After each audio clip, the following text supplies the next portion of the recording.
After almost 40 years, the turning block deck organizer from the mast that brings the mainsail halyard back, the sheave disintegrated, which created a bit of problem. You'll also see in the photograph that the line between the turning block on the mast and the organizer on the deck is not straight at all, so that was another thing I had to deal with.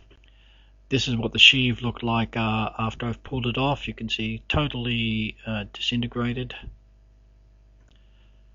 So I built the base up by 12mm, which gave me a little bit better line up with the turning block that's on the base of the mast.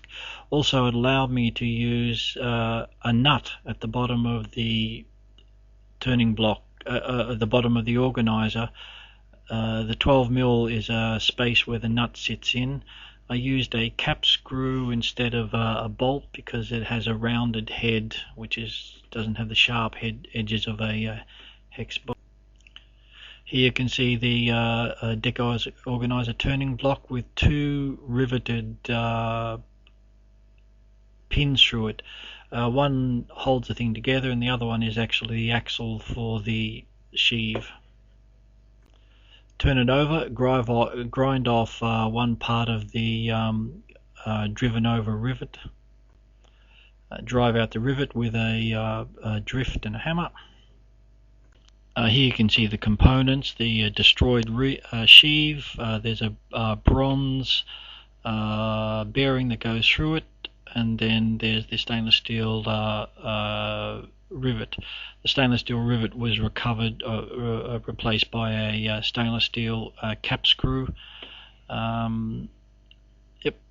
Here the base has been made up. There's a hole drilled through at the base of the axle which captures the nut for the axle pin that will go through. You can now see the space where the nut fits into that recessed hole that's there. The unit from the side. I did both the foresail halyard and the mainsail halyard turning block because I knew if one was gone the other one was ready to go.